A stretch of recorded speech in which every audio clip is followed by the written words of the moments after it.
साहब वो का जो सम्मान आप लोगों की तरफ से किया जा रहा है बहुत बड़ी बात है।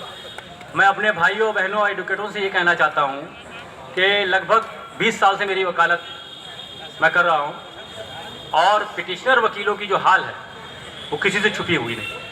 हमारे बीच में हमारे बहुत से अधिवक्ता भाई जो हैं, कोई जो है वो अच्छा लेखक है, कोई अच्छा संगीतकार है, कोई अच्छा अभिनेता है, लेकिन मजे की बात यह है कि उनको उनका सम्मान नहीं मिल पाता है।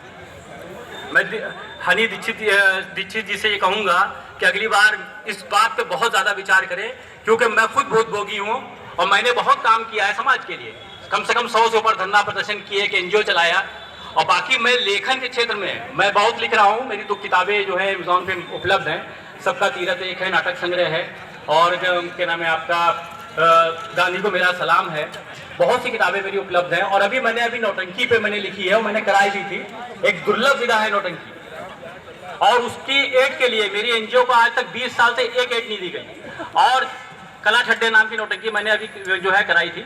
अब उसी किताब को मैंने समझ 6 साल तक हिंदी संस्थान के अंदर लगातार अपने काव्य संग्रह, नाटक संग्रह जो मैंने लिखे और कविता संग्रह लगाए, लेकिन नहीं पास किया। फिर बहुत कार्रवाई की, बड़ा धरना प्रदर्शन की धमकियां दी।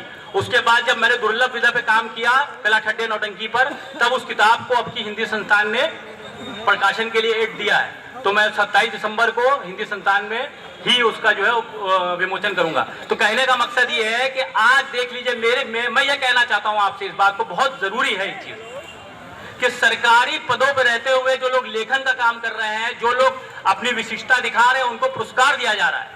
लेकिन जो हमारे अधिवक्ता भाई हैं, उनके बारे में बिल्कुल किसी भी तरह से न सरकार उनको पुरस्कार कर देती है और न हमारी बार की तरफ से कोई ऐसी व्यवस्था है। अरे कोई एक शीर्ष का पुरस्कार शुरू कीजिए, कम से कम किसी अधिवक्ता भाई को दीजिए जिनमें इतनी प्रतिभा है।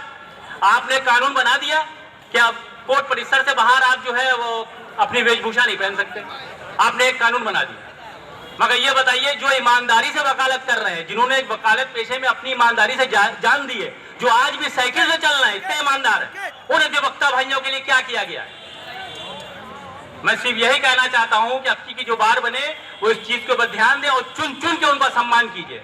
हम ये नहीं कहते कि यहाँ चुनाव होता है, लोग पैसा खर्च करते हैं, कैसे वहां पदों पहुंचते हैं, लेकिन ये आपका उनका राइट बनता है कि उन अधिवक्ता भाइयों का सम्मान किया जाए जो अपने में खुद एक उपलब्धि है। कोई भी जरा सा भी उनको सम्मान नहीं देता। मैं आप लोगों से प्लीज ये कहना चाहता हूं, मैंने भी बहुत संघर्ष किया, जाने कैसे यहाँ तक आया हूं। तो जो ईमानदार लोग हैं और जो साहित्यकार हैं और जो लोग भी विशिष्टता रखते हैं अपनी कला के अंदर, कृपया उनको सम्मान दीजिए। ये सारे हमारे अधिवक्ता वर्ग का सम्मान होगा। और मैं ये चाहता हूं कि आप लोग व्यक्तिगत रूप से इसके लिए काम करें और बार काउंसिल से भी एक कोशिश करें कि इस तरह का कोई पुरस्कार शुरू किया जाए। अभी मैंने देखा कि कुछ अधिवक्ता जो है अभिनय भी कर रहे हैं और उनका अखबार में नाम छप रहा है, लेकिन उनको भी हमारी बार की तरफ से कोई सम्मान नहीं दिया जाता है। मैं हाथ जोड़ के आप लोगों से प्रार्थना करता हूं कि जो भी हमारे विभूतियां हैं अधिवक्ता वर्ग में, कृपया उनका सम्मान करें। यही हमारा सबका सम्मान है। धन्यवाद। जय हिंद।